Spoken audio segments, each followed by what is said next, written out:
আসসালামু আলাইকুম রহমতুল্লাহ। তো আশা করি সকলে অনেক ভালো আছেন। আলহামদুলিল্লাহ, আপনাদের দোয়ায় আমরা অনেক ভালো আছি। তো গত 15ই রমজান আমাদের মহল্লাবাসী যুব সমাজ এবং প্রবাসী ভাইদের ভালোবাসা এবং সহযোগিতায় মহল্লাবাসীদের সকলের সাথে ইফতারের আয়োজন করা হয়েছে। আজকে আপনাদের সাথে সেটাই শেয়ার করব। তো দেরি না করে চলেন শুরু করা যাক। তো আলহামদুলিল্লাহ, শুরুতে আমরা গাড়ি পেয়ে গেলাম। তো এখন যাব আমরা চৌষট্টি বাজারে কিছু কেনাকাটা করার জন্য। তো সকলে গাড়িতে উঠে গেলাম। তো ওঠার পর আলহামদুলিল্লাহ আমরা রওনা দিয়ে দিলাম। তো চলার পথে পরিবেশটা অনেক ভালো লাগলো। তো দেখে অনেক ভালো লাগলো, ঠান্ডা বাতাস, আবহাওয়াটা অনেক সুন্দর।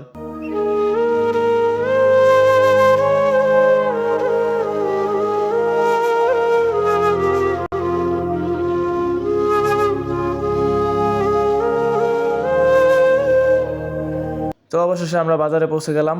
তো বাজারে পৌঁছে প্রথম কাজ হচ্ছে আমাদের মোরগ কেনা। তো মোরগের দোকানে নেমে গেলাম। তো দোকানদারের কাজটা একা করতে একটু সময় নিত, তাই আমরা সকলে একটু হাত লাগালাম যাতে কাজটা একটু সহজ হয় এবং একটু তাড়াতাড়ি হয়। মোরগ নেওয়ার কারণ হচ্ছে আমরা ইফতারিতে বিরিয়ানির আইটেমও রাখছি, তো যে কারণে কিনা মোরগের প্রয়োজন। তো প্রথমে মোরগগুলো নেওয়ার কারণ হচ্ছে মোরগগুলো আল্লাহ আকবার করতে হবে, তো যেখানে একটু সময় নেবে। তো মোরগ নেওয়া শেষ আমাদের। তো আমাদের এখন কাজ হচ্ছে বাকি কেনাকাটা করতে হবে। তো বাকি কেনাকাটা করার জন্য যেতে হবে বাজারের ভিতরে। কিছু কেনাকাটা কালকে করে ফেলা হয়েছে, কারণ একদিনে সকল কিছু গুছানো সম্ভব না, তো যে কারণে কিনা কালকে কিছু কেনাকাটা করা হয়েছে। তো কালকে আমাদের সাথে আরও লোক ছিল, সুজন কাকা ছিল, এমন ভাই ছিল। তো আজকে ওনারা আসতে পারে নাই।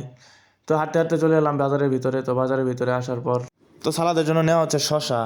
তো শশা নেওয়া শেষ। তো এখন আমরা চলে যাব ফলের দোকানে, কারণ ইফতারে ফল না হলে ইফতারটা পরিপূর্ণ মনে হয় না।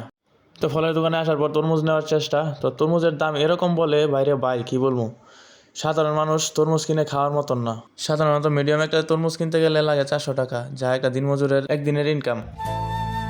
তো যাই হোক, কি আর বলবো, দুঃখের কথা। অবশেষে তরমুজ নেওয়া হলো। তরমুজ নেওয়ার পর ভাবলাম যে তরমুজগুলো একটু কেটে নিলে মনে হয় ভালো হয়, কারণ ইফতারের জন্য যেহেতু নেওয়া হয়েছে তাই একটু ভালোটাই নেওয়ার চেষ্টা করলাম। কাটার পর দেখলাম যে তরমুজগুলো অনেক ভালো, খেতেও মনে হয় অনেক ভালো হবে। তো তরমুজগুলো নিয়ে নিলাম। এখন আমরা কিনবো খেজুর। খেজুর ছাড়া ইফতার করা অসম্ভব, আর খেজুর দিয়ে ইফতার করাও সুন্নত। তো খেজুর নেওয়ার পর এখন আমরা নিব মালটা। তো হাতাহাতি মালটাগুলো আমরা নিয়ে নিলাম। তো এখন আমরা নিব আপেল। যেহেতু ইফতারের জন্য নিব, সেহেতু একটু ভালোগুলোই নেওয়ার চেষ্টা করতেছি, একটু বেছে বেছে দেখে দেখে নেওয়ার চেষ্টা করতেছি। তো আলহামদুলিল্লাহ, সকল কিছু কেনাকাটা শেষ করে এখন আমরা গাড়িতে সব কিছু তুলে নিচ্ছি। তো তুলে নেওয়ার পর আমরা এখন রওনা দিয়ে দিলাম। তো আরেকটা কথা যেটা না বললেই নয়, এই আয়োজনের পিছনে অনেকটাই অবদান ছিল আমাদের মহল্লা ছোট ভাইদের। তাদের নেওয়া উদ্যোগ এবং প্রবাসী ভাইদের ভালোবাসা এবং সাপোর্টের কারণে আজকের এই আয়োজনটি সম্পন্ন হতে যাচ্ছে। তো আলহামদুলিল্লাহ, আমরা অবশেষে চলে আসছি। আমরা এখন আছি বাটখোলা আল মাহদিয়া হাফিজিয়া মাদ্রাসায়। আলহামদুলিল্লাহ, আমাদের এই মাদ্রাসা থেকে প্রতি বছরই 2-4 জন করে কোরআনের হাফেজ বের হচ্ছে, এবং এলাকাবাসীর সহযোগিতায় আমাদের মাদ্রাসাটি আরো উন্নতির দিকে যাচ্ছে। আপনারা দোয়া করবেন যেন আমাদের এই মাদ্রাসাটা আরো অগ্রগতির দিকে এগিয়ে যায়। আমাদের মাদ্রাসায় কোরআন শিক্ষার পাশাপাশি বাংলা, ইংরেজি এবং অঙ্কতেও পারদর্শী। আমাদের আজকের আয়োজনটি কোরআনের পাখি এবং মহল্লাবাসীর সকলকে নিয়ে ইনশাল্লাহ সম্পন্ন করব। তো আলহামদুলিল্লাহ, আস্তে আস্তে সকল কিছু নামানো শেষ হলো। তো এখন আমাদের কাজ হচ্ছে সবকিছু রান্নার জন্য আস্তে আস্তে প্রস্তুত করা। তো রান্না করার জন্য লাকড়ির প্রয়োজন। তো লাকড়িগুলো মনে হয় একটু ভেজা ছিল, তাই একটু শুকানোর চেষ্টা করা হচ্ছে। আর এদিকে রান্নার জন্য সকল কিছু প্রস্তুত করা হচ্ছে, সবাই হাতাহাতি ধরে। সবাই মিলে একসাথে কাজ করলে কাজটাই মনে হয় খুব সহজ হয়ে যায়। তো এদিকে মুন্না আদা রসুন ব্লেন্ডার করতেছে। তো আজকে রোদের তাপটাও অনেক, তাই মাঠে পানি দিয়ে পরিবেশটা একটু ঠান্ডা করার চেষ্টা করা হচ্ছে। সকলে মিলে কাজ করার কারণে মনে হচ্ছে কাজটা খুব সহজেই হয়ে যাচ্ছে। আর এদিকে আমাদের মুরগিগুলো আল্লাহ আকবার করা শেষ। তো মুরগির গোশতগুলো রেডি, এখন রান্না করার প্রস্তুতি নিতে হবে। তো রান্না করার জন্য সর্বপ্রথমে একটা চুলার প্রয়োজন, তো যেটা ইট দিয়ে তৈরি করা হবে। বাবুর্চি আসছে আমাদের কামাল মামা, তো ওনাকে সবাই ইট এনে দিয়ে চুলা বানানোতে সহযোগিতা করছে। তো আলহামদুলিল্লাহ, চুলা বানানোর কাজ প্রায় শেষ। তো এখন আমাদের পাতিল রেডি করতে হবে, পাতিলগুলো পরিষ্কারের কাজ চলতেছে। ওইদিকে রান্না করার জন্য মশলার প্রয়োজন, আর মশলা রাখার জন্য একটা ভালো একটা টেবিলের প্রয়োজন, তাই টেবিলটি আনা হলো। তো আস্তে আস্তে রান্না করার জন্য মশলা টেবিলে এনে রাখা হচ্ছে।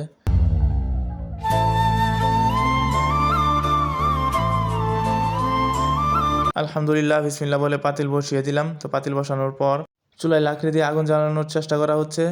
লাকড়িগুলো রোদ দেওয়ার কারণে একটু ভালো হয়েছিল, লাকড়িগুলো একটু ভালোভাবে শুকিয়েছে। তো আগুনটা অনেক ভালোভাবে জ্বলে গেছে। তো বিসমিল্লাহ বলে বাবুর্চি মামা তেল দিয়ে দিল, তারপর পেঁয়াজ কুচি আর মশলা দিয়ে ভালোভাবে ভাজতে শুরু করলো।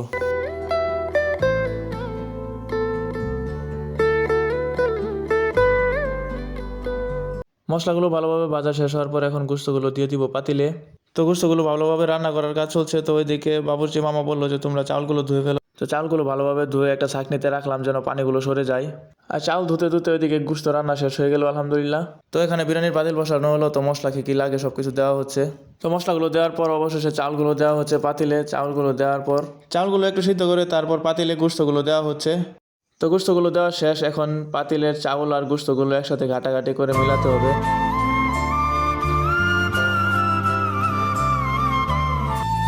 তো অবশেষে আলহামদুলিল্লাহ বিরিয়ানি রান্না হয়ে গেল।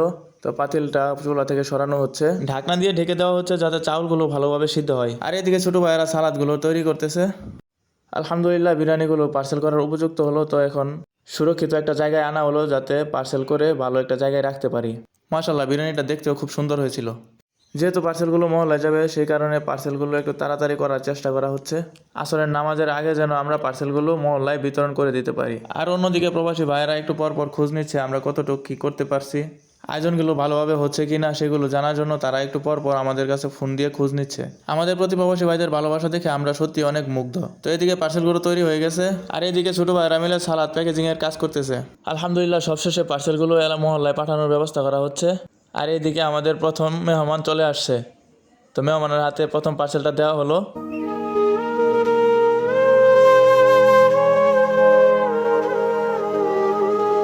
তো সর্বশেষে যুবক ভাইয়েরা মিলে পার্সেলগুলো বিতরণ করার জন্য মহল্লার দুনো পাশ থেকে যেন বিতরণ করতে পারে যাতে তাড়াতাড়ি পার্সেলগুলো বিতরণ করা শেষ হয়। আলহামদুলিল্লাহ মহল্লার ভিতরে আমাদের পার্সেলগুলো বিতরণ করা শেষ হয়েছে। তো এখন আমরা সবাই জড়ো হয়েছি মাদ্রাসার মাঠে। তো আলহামদুলিল্লাহ সবশেষে আমরা ইফতারের প্রস্তুতি নিতে যাচ্ছি। তো ইফতারের জন্য ফলগুলো কাটা হচ্ছে।